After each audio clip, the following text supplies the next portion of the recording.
Okay, let's read Romans chapter 15, verse number 5.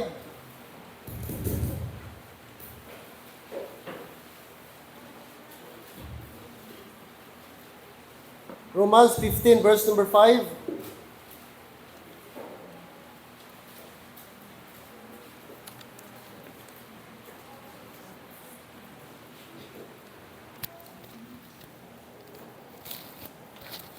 Alright, members, paki-share po yung mga Bible ninyo, no? If you have seatmate na walang Bible, no?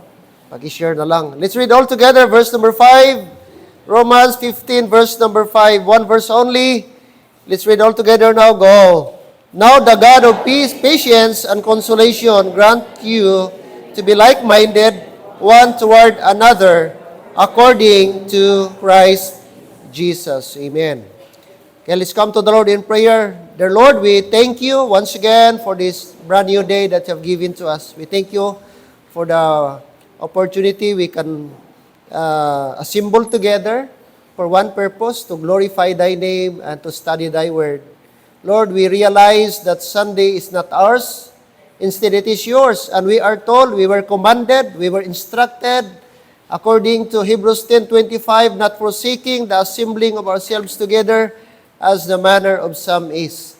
So that is God's instruction. And that, Lord, I hope and pray today, once again, speak to us. Ang iyong salita, aming mapakinggan, mag-stir up sa aming heart, mag-remind sa amin, mag-encourage sa amin. At the same time, Lord, ma-realize namin na importante po bilang brethren in the Lord, we need to have a like-minded spirit. I pray that this message will be a blessing to all of us. Be with us.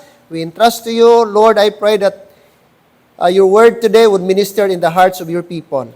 I can do nothing. Let me, Lord, be a mouthpiece to your people. In Christ's name I pray. Amen and amen. Be seated. Be seated, please. Thank you so much. Okay, once again, we will continue our series study about one another principle. Okay, we talk a lot about one another principle. And this morning, another topic that we're going to discuss, it's all about the like-minded. In our text, now the God of patience and consolation grant you to be like-minded. Notice that phrase, one toward another according to Jesus Christ. Now, we were told, as brethren in the Lord, we need to have like-minded spirit. The same mind. The same mind. Alright?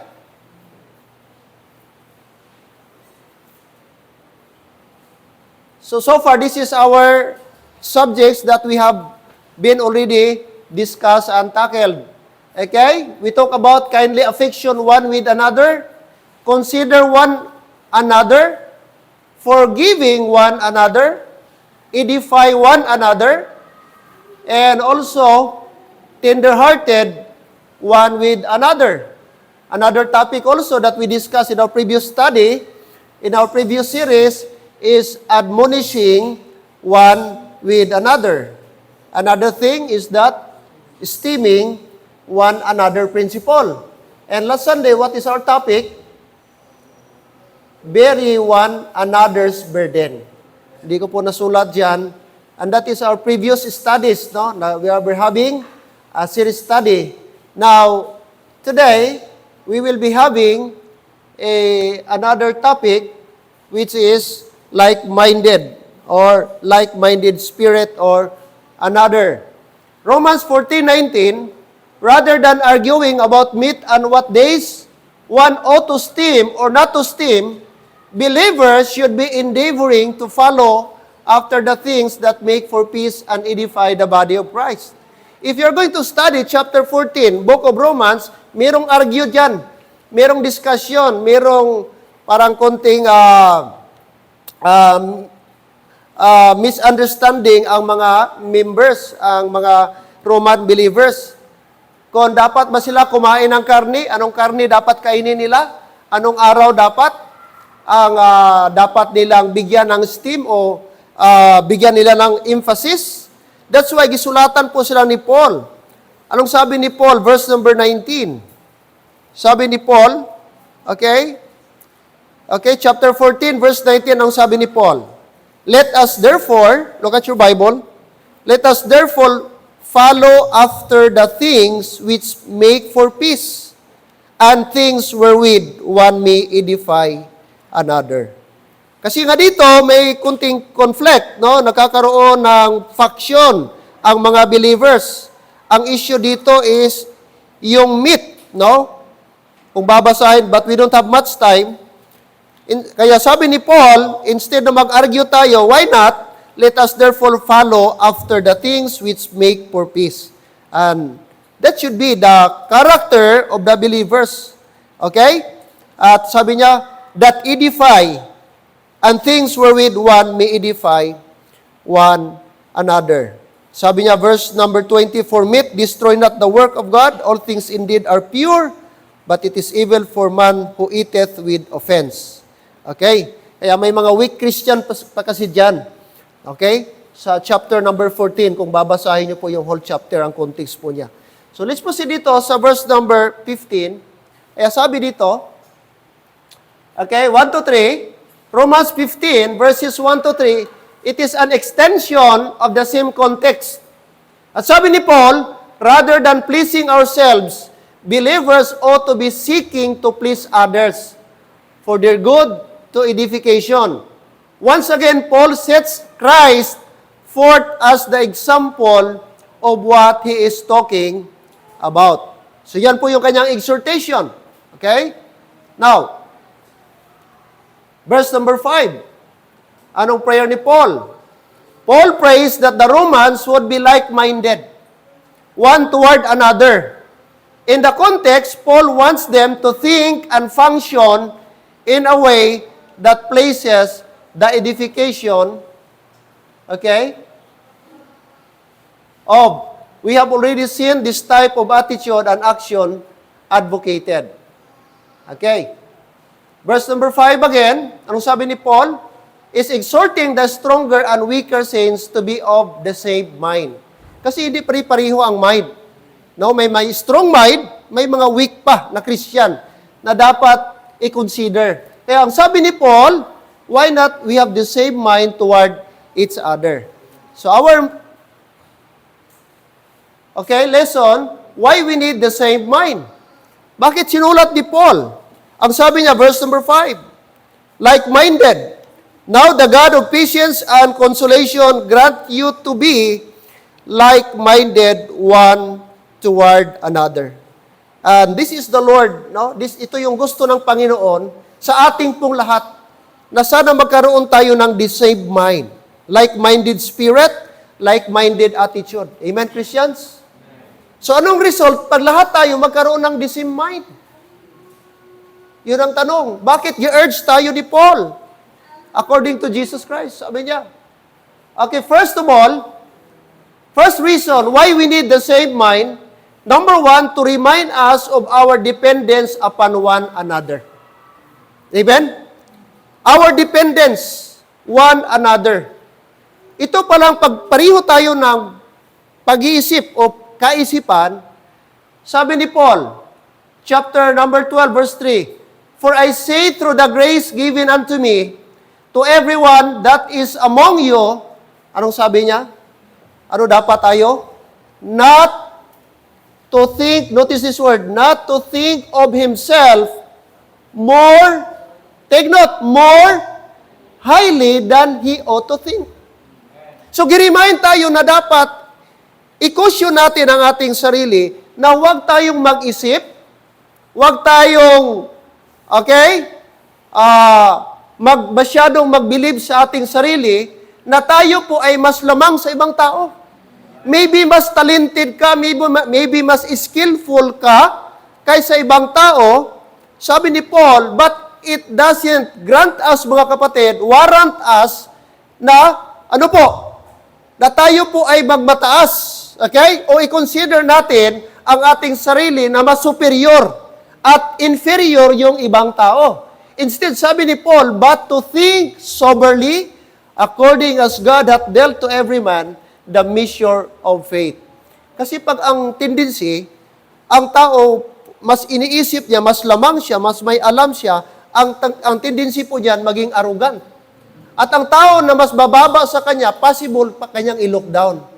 Pero kung ang tao, pareho tayo ng isip, na equal tayo, walang mas lamang sa atin, equal tayo sa harapan ng Diyos, walang taong sinumang maging arogante. Kaya sabi ni Paul na, ang pride kasi, mag-separate, mag-isolate ka sa ibang tao. Kasi ang isip mo, mas lamang ka, mas alam ka, mas special ka, yun ang tao. So, ikaw, ang tendency, i-separate mo yung sarili mo sa hindi mo ka-label.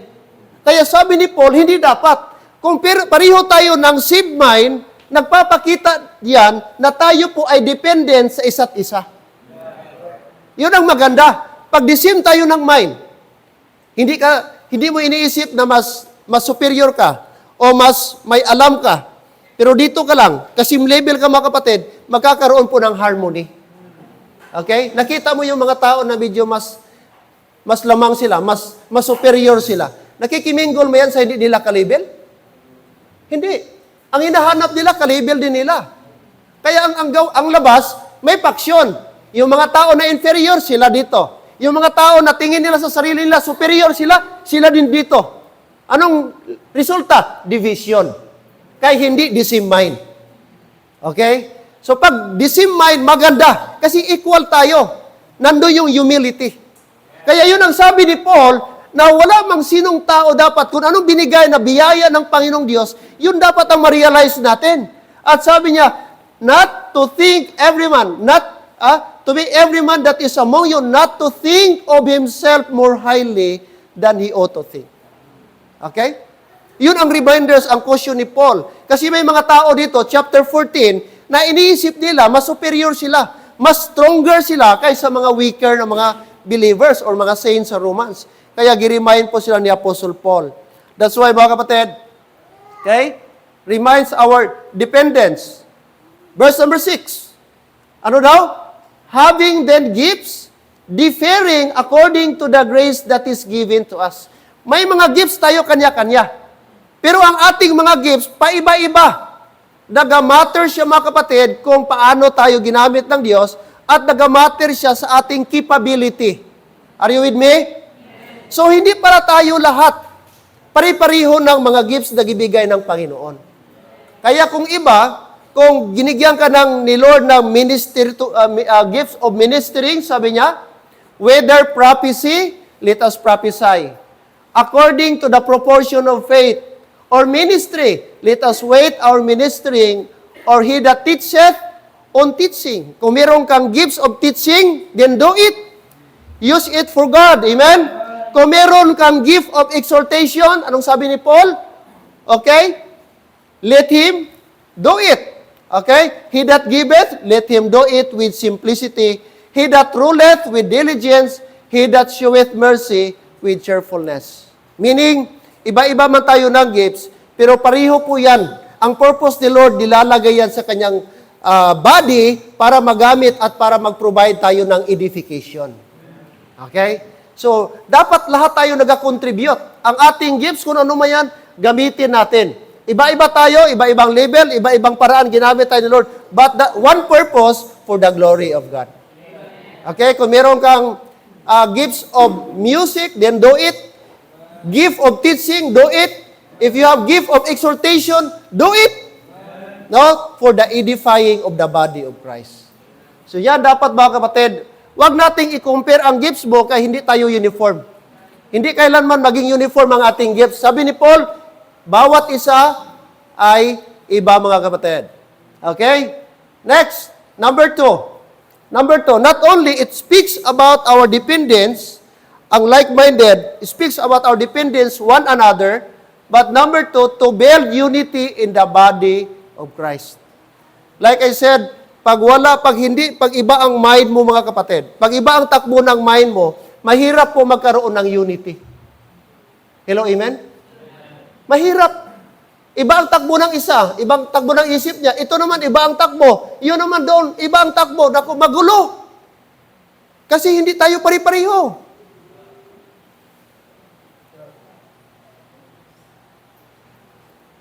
Verse number 3. Endeavoring to keep the unity of the Spirit in the bond of peace. Yun ang sabi ni Paul. Bakit kailangan tayo magkaroon ng unity? Okay? Ano ang purpose ng unity? Magkaroon tayo ng unity of the Spirit. Alright? Sabi niya, magkaroon tayo ng bond of peace. Kung meron tayong unity of the Spirit, anong resulta? Magkaroon tayo for the perfecting of the saints. Ano pa? For the work of the ministry. Ano pa? For the edifying of the body of Christ. Kung wala ang unity, kung wala tayo ng same-minded spirit, wala tayong same-minded attitude, mahirap i-edify ang body of Christ. Hindi ma-encourage ang body of Christ. Hindi ma-strengthen ang body of Christ. That's why importante, we need to have what?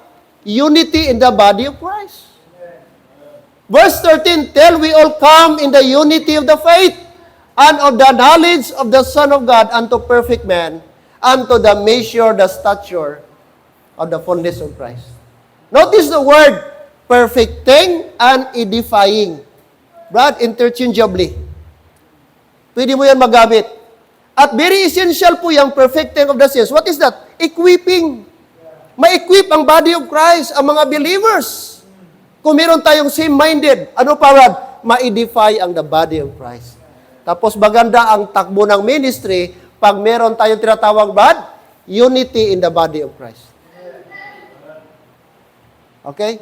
Kaya importante, ilagay natin sa isip, napaka-essential po yung same-minded. Kaya sabi ni Paul, na dapat ito si Phoebe or si Syntyche, mga kapatid, dapat mag-agree sila kasi ito, dalawang nanay, may conflict sila.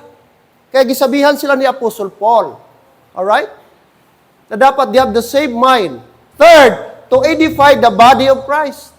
To edify the body of Christ that only speaks about our dependence one with another, also for the unity of the body of Christ, but also we need to have the same mind in order to edify the body of Christ. Ano ba? Dalawa. Are you listening? Individually and corporately. Ano yan? Your corporate, itong ating church. Itong ating congregation. Itong ating local church. Are you listening? Kailangan tayo magkaroon ng same mind. Kasi pag hindi tayo same mind, meeting pa lang, magulo na. Di tayo mag-agree. Di kayo magkaano. Kasi iba ang takbo ng isa, iba din. Dapat hindi. Dapat mag-agree tayo when it comes to biblical principle at mga spiritual things, dapat isang ating mind. We have the uniformity, mga kapatid. Oh, let's read 1 Corinthians chapter 14, verse number 3. Oh, ano sabi niya? But he that prophesieth speaketh unto men to edification and exhortation and comfort. Even so ye, sabi ni Paul, even so ye, referring sa Corinthian believers, for as much as ye are zealous of spiritual gifts. Nag-refer siya sa mga spiritual gifts sa mga Corinthians. Seek that ye may excel to the edifying of the church. Notice the word, seek that ye may excel. Anong ibig sabihin? Na pala, gusto ng Panginoong Diyos sa ating lahat, hindi tayo manatiling stagnant. Gusto ni Lord na ma-improve tayo. Gusto ng Diyos ma-develop ka. Gusto ng Diyos magamit ang potentiality mo. Kung potential ka sa secular, much more sa spiritual. Kung unachievers ka sa labas, dapat achievers ka rin kay Lord. Hello, amen? Sadly, may mga Christian ga-excel sa labas, but sadly, wala ga-excel sa Christian life. Hindi growing sa Christian life.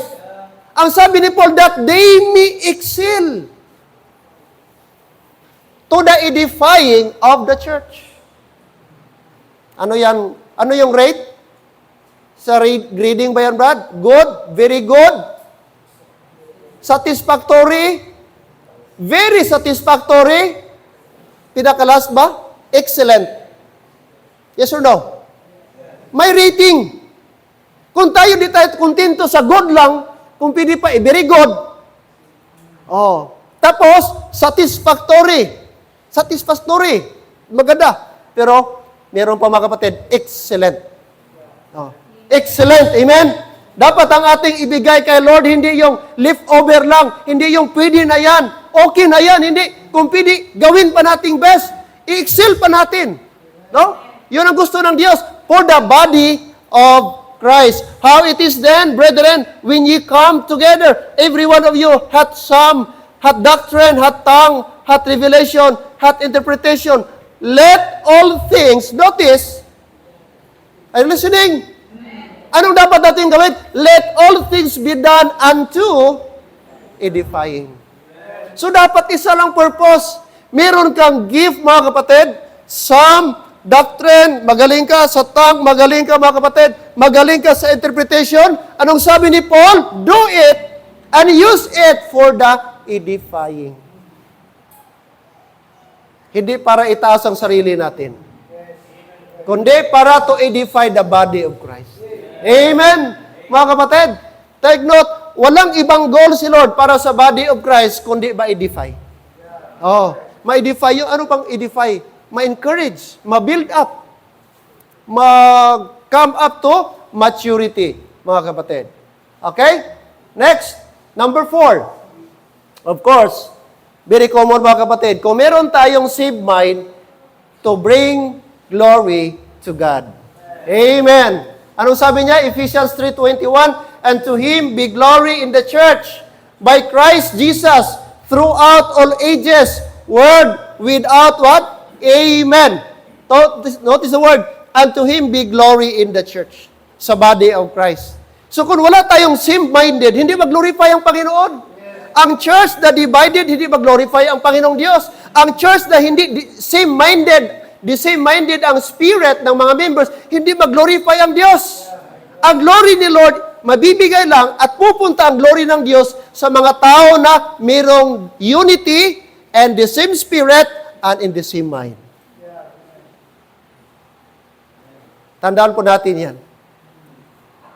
Okay? To bring glory to God. To bring glory to God.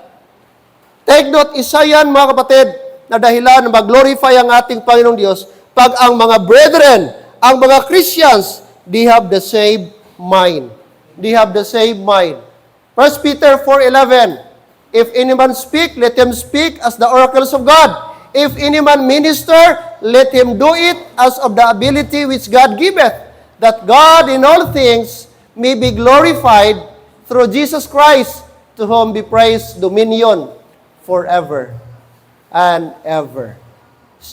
Again, sabi niya, if any man, referring every individual, let him speak, let him minister, let him have the ability that God gave him, and let it all things be done to bring glory to God through the Lord Jesus Christ, mga kapatid.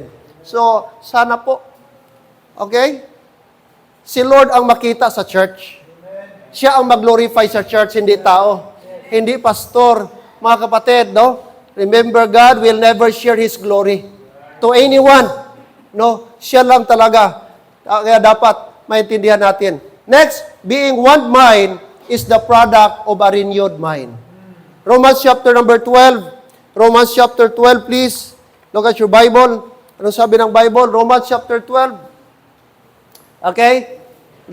Sulat ko na lang dito. Sabi ng Bible, verse 1, I beseech you therefore, brethren, by the mercies of God, that ye present your bodies a living sacrifice, holy, acceptable unto God, which is what? Your reasonable service. Look at verse 2. And be not conformed to this world, but be ye transformed by the renewing of your mind, that ye may prove what is that good and acceptable and perfect will of God. Notice the word, by the renewing of your mind. We need to renew our mind. Amen? Because if your mind is not renewed, it is easy for you to conform to this world. It has to be first ang ating mind ma-renew, mga kapatid. You cannot transform if there is no transformation if first of all hindi ma-renew ang ating mind. Kasi dito sa mind nag-start lahat. Okay? Kaya for you to be able not to conform to this world, we need to renew your mind. And if you renew your mind, that's the time, that's the moment you can prove what is good, what is acceptable, and what is perfect will of God. Without renewing your mind, you don't know You don't have comprehension. You cannot distinguish what is acceptable, what is perfect, and what is good in the sight of the Lord. Kasi importante kailangan ma-renew. Kaya maraming mga Kristiyano, di nila ma-identify what is good, acceptable, and perfect will of God. Because first of all, hindi na-renew ang mind. Amen! That's why verse number 1, the Bible says, you can present your bodies only the moment your mind is renewed.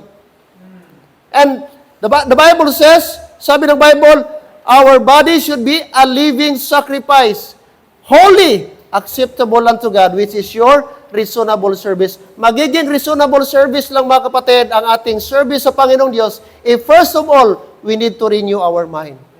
What is a renewed mind? Dapat pag sinabing mag-support tayo sa mission, support! Walang mag-disagree. Kasi ka ng mind, nag-impress ni Pastor, galing yan sa Bible. Pag sinabi ni Pastor, let's have discipleship, dapat mag-support dapat we have the same mind. Pag sinabi, meron tayong soul winning, meron tayong gospel tracts distribution, I hope we have the same mind. The same mind as the result of our salvation. The same mind is the product of the Holy Spirit in you and in me. Kaya kung saved ka, dapat di ka na mag-argue about spiritual things. Dapat di ka mag-disagree. Kasi Brad, that is the word of the Lord. Usually yung mga ga-disagree, Brad, ang problema yon ang mind, hindi na renew. Kasi automatic yan. Every time that is for God, dapat wala nang maraming istorya, wala nang more explanation. We have ganito na activity, lalo na pag source ang pinag-usapan, automatic na yan. Amen, Christians? Yes. We need to have, being one mind is the product of what? A renewed mind. Tanong, na-renew na bang mind natin? Coming pa, Pastor. Alright. Next, mga kapatid, areas we need to be in one mind. Amen? Before we close, mga kapatid, number 1, to glorify God. To glorify God. Anong sabi? Let's read please. Romans 15:6. Ready, go. That ye may with one mind and one mouth glorify God, even the Father. Yan. Do you believe na ang pagpunta ng church would glorify God? So dapat one mind tayo dyan. Uy, Sunday ngayon. Dapat di ka na magbaliba, di ka na mag-disagree. Kasi I want to glorify God in my life, in my mouth, and everything. And nasa akin. Because the Bible says that ye may of one mind and one mouth glorify God. Kung ang pagsimba sa iyo mahirap, Brad, baka wala ka pa ang mind mo. Kasi sabi ng Bible, one mind, one mouth, glorify God. Take note, si God ang ating ginaglorify dito, hindi tao. Bakit ka nagpunta? Hindi dahil kay mama, hindi dahil kay papa, dahil kung sinong tao, no? Because of the Lord. Because you love the Lord. And because you love the Lord, you want to glorify God in your life. That's the very reason, mga kapatid. I hope, pareho tayo ng mind ngayon to glorify God. Pastor, mainit. Mas mainit ang impyerno. Wala pa ito, mga kapatid. But alam mo, kahit mainit ang panahon, pag love mo si Lord, hindi mo yan maramdaman. Because you want to glorify God in your life. Areas we need to be in one mind to glorify God. Secondly, mga kapatid, in witnessing to the lost world. Yes, amen? In witnessing to the Lord's work, mga kapatid, in witnessing to the lost world. Okay? Number 2. Okay? Itong ating missionary, andito ngayon. Imagine mo, masaklap yan, Brad, no? Nag-usap lang kayo gabi before natulog. Maganda ang plano ninyo in the future para sa ministry, para kay Lord, para sa mission. And then suddenly, paggising mo, wala na. No? Parang very sudden. Okay lang kung nagmasakit siguro ng matagal, parang dahan-dahan mong matanggap. Pero Ma'am Vanessa, God is still good pa rin. Binigyan ka pa niya ng token. Andyan pa si Grace. So, ang pangalan niya, Delight Grace. Ang grace ng Panginoong Diyos, andyan pa rin gisustain. No? God is good. No? Mga kapatid, kaya ating suportahan. Ating i-partner, ating mga missionary. Isama natin. I-increase natin ating mission giving. Members, kung di ka pa nagbibigay sa mission, magbigay ka na. Ang dami na nating narinig about mission, pero hanggang ngayon, di ka pa nag-participate. Hindi ka pa nagabigay sa mission. Kailan ka pa magbigay sa mission? Kailan ka mag-involve sa mission? Like I said, itong mga flag makita natin. Nag-represent yan sa mga country. At bawat country may mga tao yan. Oh. At bawat tao may kaluluwa yan. Kaya po sana, hindi lang offering, hindi lang tithes ibigay natin. Include mission offering. For missionaries. Sila yung ating representative. Pumupunta sa ibang, hindi man tayo makapunta ng Botswana, maybe allow ni Lord kung lolobin ng Panginoong Diyos. But it takes time and money. Pero salamat ito sila. Parang nagpunta na rin tayo sa Botswana. Every time basahin natin yung report ni Missionary Diliusa, kaya support tayo. Report ni Missionary Harley Cataleño. And then someday, mag-report sila dito, magpadala sa atin. Binabasa natin yan sa prayer meeting. Mission update, mission update. O parang nakapunta na rin tayo. Ang nawitnessan nila, parang nawitnessan na rin natin. Ang nabaptize doon, parang nabaptize na rin natin. Ang na-member doon, parang na-member na rin dito. Kasi representative natin sila sa foreign field. And that is enough reason, mag-support tayo sa mission. Mas mahirap yung pumunta kaysa mag-support. Pero salamat, kahit widow na ito si Ma'am Vanessa. Pwede siya, Pastor, magtrabaho na lang ako. Pwede siya magtrabaho na lang sa secular. Pastor, widow naman ako, tapos may estudyante ako. Tapos Africa, tapos marami pang AIDS, Botswana. Okay, sana kung Australia, mga western countries, kay Africa. Pag sinabing Africa, mainit. Pag Africa, mahirap. Pag Africa, maraming sakit.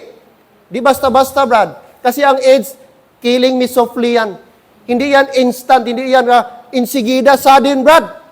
No, dahan-dahan, ga-deteriorate ang health mo. Ganon katindi ang AIDS. Ang immune system mo, gina-attack niya doon sa loob. Napakahirap. Kaya yung may mga AIDS, ginabalot yan. Hindi na gina-open. Pagdating sa Pilipinas, hindi na gina-open, ginasilyado yan. Ang iba, gina-cremate na lang. Kahit transmittable disease. Virus. Ba't salamat? Kaya sana pagdating sa mission, di na tayo mag-question, Pastor, mag-involve ba tayo? No! Automatic na yan. Pastor, magbigay ba ko? Yes! Magbigay tayo. Areas we need to be in one mind. To glorify God in witnessing to the lost world. Kunti lang pala, Ma'am Vanessa, 2 plus million lang ang population. Entire Botswana. Oh. Tayo, 120 na tayo. Close to 130 million na ang Pilipino. Maliit na bansa. Pero ito, malapad na bansa, kunti ang tao. Grabe ginang tao, mapisan ginang Pilipino. Sila ba 2.8 something? Oh. Claiming to be Christians, malaki ang percentage ng Christians, pero mga Christians, so-called Christian lang ito. Hindi talaga doon, kasama na siguro mga Pentecostals or what, Orthodox or ano nga mga ga-claim na Christian. But in reality, hindi talaga si Jesus Christ deep, personal, close relationship with the Lord Jesus Christ. And famous ba ya itong Botswana? Doon ito nag-shooting yung Gods Must Be Crazy. Oh, yung pelikula na yun, Legend, legendary na doon yan, Botswana, Africa. Imagine mo, extreme heat mga kapatid. Kumainit sa atin, 30 plus, 38, 37, gareklamo na tayo. Sa kanila doon, kaabot ng 50. Ganon katindi. Pag maglabas ka, talagang literal mag-nosebleed. Talagang lalabas ang dugo sa ilong mo. Ganon katindi.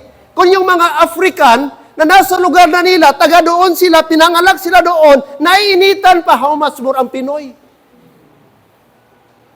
Na kung titingnan mo talagang sunog na dahil sa init ng araw, mula nung sila, Brad, dapat sanay na sila, pero gareklamo pa.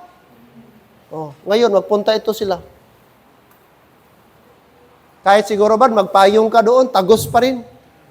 Imagine 50. Yung ating missionary din sinuportahan sa Ghana, Africa, si Felix Arma. Sabi niya, taga Ghana, Africa ako, pero pag maglabas, talagang, pa rin, maramdaman ko pa rin, parang napapasok ka pa rin sa init. Ganyan na yun, ha? Ba't may mas tindi pang init, mga kapatid, ang hell?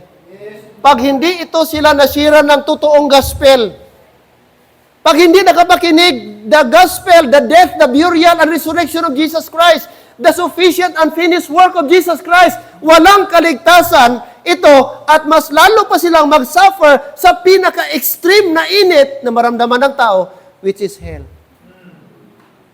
Kaya maawa tayo sa kanila. Hitsura pa lang, maawa na tayo. Plus pa mga kapatid, kung maimperno sila. They will suffer for all eternity. Hello? That's why we need to be, mga kapatid, save mind. To glorify God in witnessing to the lost world and in the Lord's work. Do you believe, mga kapatid, that this is Lord's work? Yes, this is Lord's work. Hindi ito secular, hindi ito vision lang ng pastor. This is the Lord's work. Kaya po sana wala tayong division. Like I said kanina, hindi na tayo mag-question dito. Hindi na tayo mag-contemplate nito. I-meditate ko pa kung kailangan ba mag-support.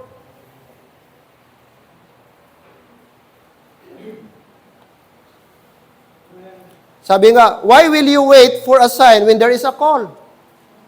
Meron na tayong clear, mga kapatid, na instruction from the Lord Jesus Christ. Amen?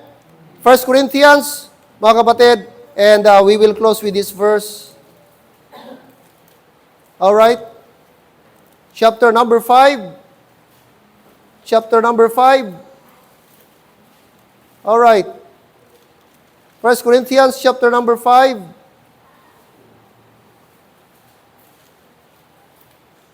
All right.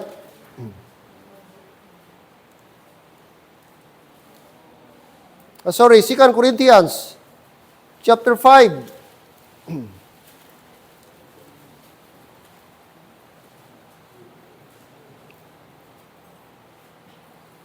Let's begin reading verse number 18.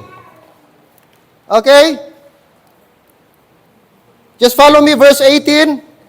2 Corinthians chapter 5, verse 18. And all things are of God, who hath reconciled us to Himself. Take note that. We were reconciled to God through Jesus Christ. The Bible says, who hath reconciled us to Himself by Jesus Christ, and hath given to us, what? The ministry of reconciliation. Notice, Christians, listen. Every saved person has a ministry of reconciliation. We were instructed and we were given, mga kapatid, a mandate, a responsibility that we have the ministry of reconciliation. Verse 19, to wit, that God was in Christ, reconciling the world unto Himself, not imputing these trespasses or their trespasses unto them, and hath committed unto the word of reconciliation. That's the second time the word reconciliation has been mentioned. First, we have the ministry of reconciliation. Verse 19, we have the word of reconciliation. And in verse number 20, this is our main function. Verse 20, now then, Paul says, now then, we are ambassadors for Christ, as though God did beseech you. Notice this one. That God did beseech you by us, we pray you in Christ's stead, be what? Ye reconciled to God. For He hath made Him to be sin for us, that is Christ Jesus, who knew no sin, that we might be made what? Righteousness of God in Him. Church, Paul says, because we have the ministry of reconciliation, we have the word of reconciliation, Therefore, the Bible says, we are now ambassadors for Christ. Itong ating missionary, sila yung ating ambassador doon, God. They are representing not only our country, but representing the gospel of the Lord Jesus Christ. Kaya po, mga kapatid, suportahan natin sila. Amen? Pastor, mahirap lang ako. Ang solusyon sa hirap, magbigay. Magbigay tayo sa mission. Okay? Pwede ka mag-sacrifice muna. Kung mahilig ka mag-kubra, i-give up mo ng kubra. Oh, ibigay natin sa mission. Give for mission. Mga kapatid, listen, ito ang offering na lasting. Kasi po, investment po yan for eternity. For eternity. Take note, listen church, widow, babae pa. Siguro may understand, lalaki. Kaya ang lalaki medyo physically strong. Emotionally strong ang lalaki. Pero babae, mga kapatid. Kung kung gatulong tayo sa lalaki, how much more babae? Mag-ina po ito. Mga nanay, alam ko po, no, ang puso po ng isang nanay para sa kanyang anak. And uncertain ang kanilang pupuntahan. Unknown ang kanilang pupuntahan. Para silang si Abraham. Pupunta sa lugar na di niya pamilyar. But they are willing. Amen? Oh, mahirap ba ya yung punta ka sa strange land? Ang culture iba, pagkain iba. Hindi lahat na makikita mo sa Pilipinas, pagdating mo doon, makita mo. Sabi ni missionary Felix Arma, what I like about Philippines, everything na makita mo daw is green. But sa Ghana, seldom lang. Hindi lahat. I don't know sa Botswana. Meron din safari. May safari, may portion doon na safari, yung mga wild nila. Oh, pero marami ding wild crocodile. Oh, wild crocodile. Oh, may mga tao doon, bad? Tayo, we are blessed. Pag mag-inom tayo, magkuha tayo ng tubig, gripo lang. O kung wala kang gripo, very least, bad, bomba. Kung walang bomba, bubon. Pero sa kanila, ano lang, river. Punta si Pastor John sa Zambia, tapos sabi ng Pastor, diyan kami gaigib. Pero bad, doon din ang buaya, galangoy-langoy. Ganun katindi. At sabi niya, marami ng mga nabiktimang tao. Oh, pag sila doon, careful, kay may mga wild. At bawal din mo patayin, kasi kung patayin mo, pwede ka makulong. Di mo pwedeng patayin ang crocodile. Kasi wild nga, Brad. Ganun. Kasi walang mga gripo. Ang access nila sa tubig, wala. Unlike sa atin dito, meron tayong water district. Napaka-bless natin. Kung wala man, at least meron tayong bomba. Sa kanila, hindi uso doon. Okay na sa kanila. May tinaw-tinaw gamay na river, pwede nang mainom. Wala silang pakialam kung ano ba yan, safe ba yan. As long may tubig, para sa kanila, blessing na. Gabaptize ka sila doon, mga kapatid. Halos ang tao, pag iano mo, di mo makita ang itsura. Kasi kung anong kulay ng ang kulay ng mga doon, lutak, ganun din. Pag basta malublob lang, walang pakialam kung lutak yun, basta malublob. Sa atin gari, arti-arti pa tayo. Pastor, ang dami nang nauna sa akin, next time na lang ako. Hindi mo na ako magpabaptize sa baptistry. Kaya next time na lang. Ganun tayo. Pero sa kanila doon, walang pakialam. Turugan may ng karabaw. Willing sila mag-follow sa baptism. Hello, amen? And the Lord's work. I hope we have the same mind. The same mind. Amen? Mga kapatid, tulungan natin gawain ng Panginoong Diyos.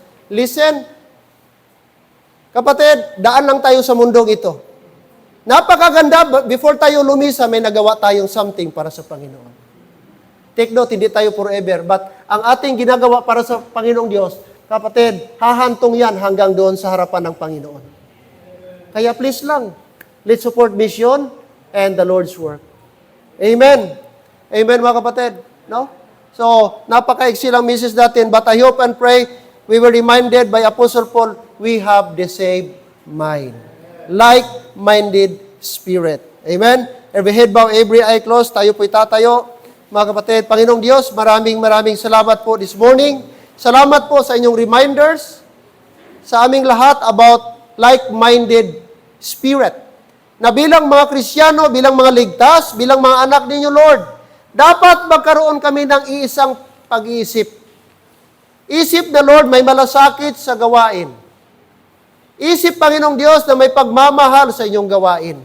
May concern, lalo na, Lord, sa mission, mission program. Lalo na, Lord, sa word evangelism. As we all know, in the body of Christ, the Bible says, we are new creature. And because we are new creature, Lord, we have the ministry of reconciliation.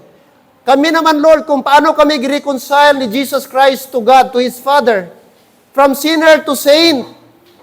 Ganon din kami, Panginoong Diyos.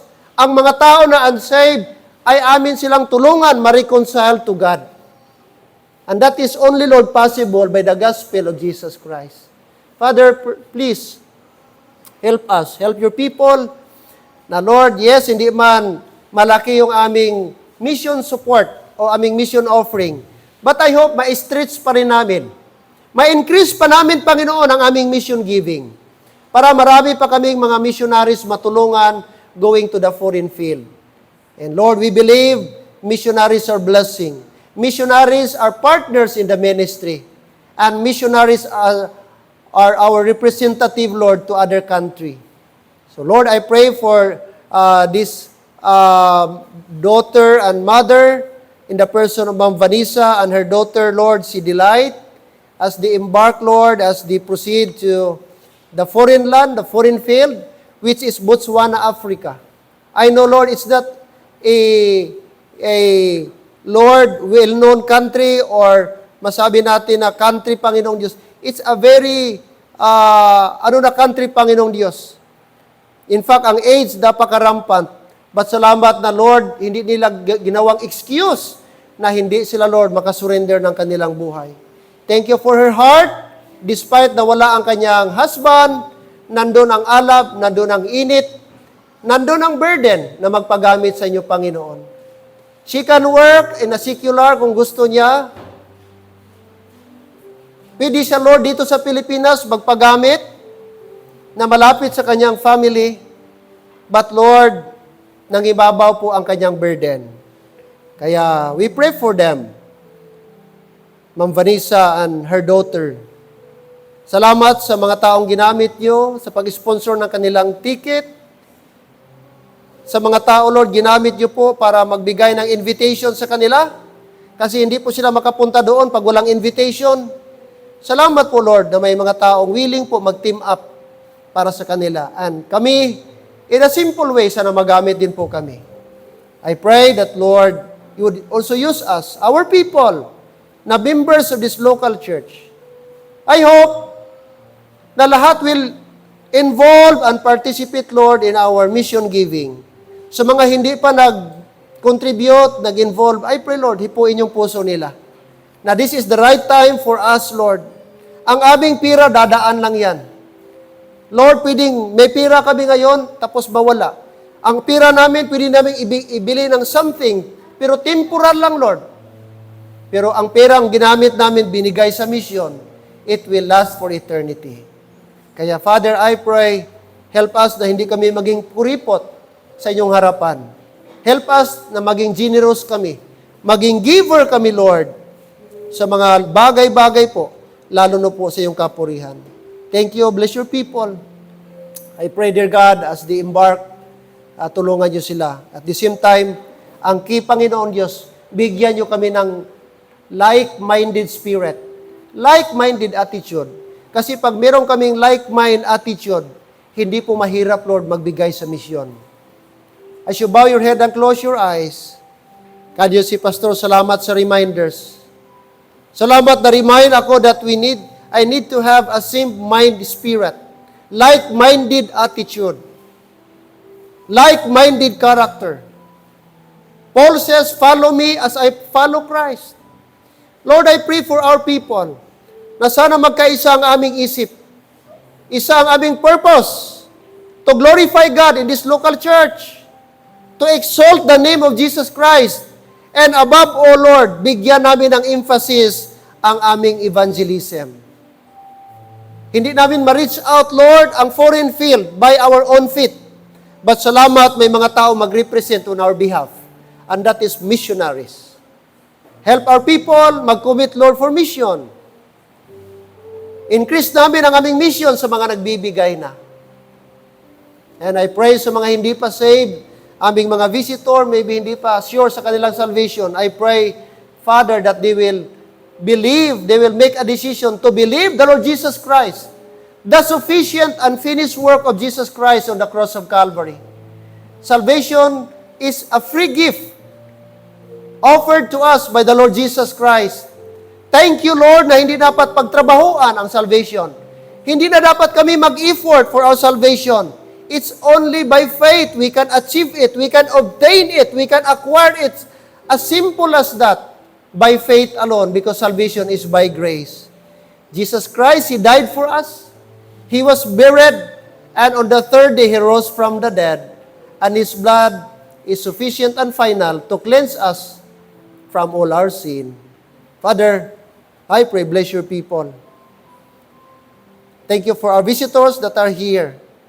Again, bless our members, Panginoong Diyos, sa aming mga endeavor in this local church. And like I said, Lord, may mga kaming pa kami ng mga missionaries, maybe tomorrow, another lady.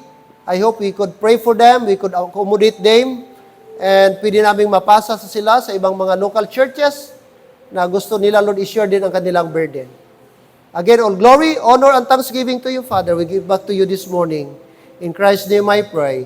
Amen and amen.